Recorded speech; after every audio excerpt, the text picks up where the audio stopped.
பழனி முருகனின் 6 விதமான அலங்கார பலன்கள். நம்முடைய இந்த பதிவில் பழனி முருகன் கோவிலில் ஆண்டிக்கோலத்தில் இருக்கும் முருகனை தரிசித்தால் என்ன பலன் தெரிஞ்சுக்கலாங்களா? பழனி முருகன் காலை முதல் இரவு வரை 6 திருக்கோலங்களில் காட்சியளிக்கிறார். பழனி முருகன் கோவிலுக்கு செல்பவர்கள் பொதுவாக ராஜ அலங்காரத்தையே பார்த்து வணங்க வேண்டும் என்று விரும்புகிறார்கள்.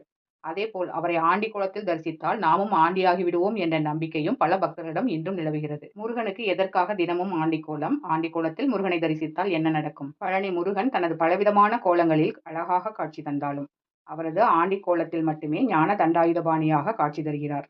ஆறுபடை வீடுகளில் பழனியில் மட்டுமே முருகப்பெருமான் சிறு குழந்தையாக காட்சி தருகிறார். பழனியில் மட்டுமே நமக்கு அஞ்ஞானத்தை விலக்கி மெஞ்ஞானத்தை தூண்டக்கூடிய அருள் வடிவாக காட்சி தருகிறார். முருகனின் ஆண்டிக்கோலம் என்பது நீ மெய்ஞானியாக இரு, ஓட்டாண்டியாக இரு, ஒன்றுமே இல்லாமல் சாம்பலை பூசிக்கொண்டு கோவணத்தை கட்டிக்கொண்டு என்னை போல் ஆண்டியாக வந்து நில் என்று சொல்வது இதன் அர்த்தம் கிடையாது. தவறான வழியில் செல்வத்தை தேடாதே, பொருளை தேடாதே. அப்படி தேடினால் அது உனக்கு நிலைக்காது.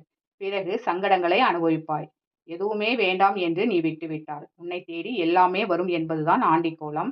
தண்டு கொண்டு கோவணத்துடன் நிற்கும் அந்த கோலம் இந்த கோலை போல் பக்தியால் என்னை மட்டுமே பற்றி கொண்டால் ராஜாவாக நீ இருப்பாய் என்பதை உணர்த்துகிறது. மேலும் யாருக்கெல்லாம் தீராத பிரச்சனையும் தீரா நோயும் துரத்துகிறதோ அவர்கள் முருகனின் ஆண்டிக்கோலத்தை தரிசிப்பதால் பிரச்சனைகளிலிருந்து விடுபடலாம்.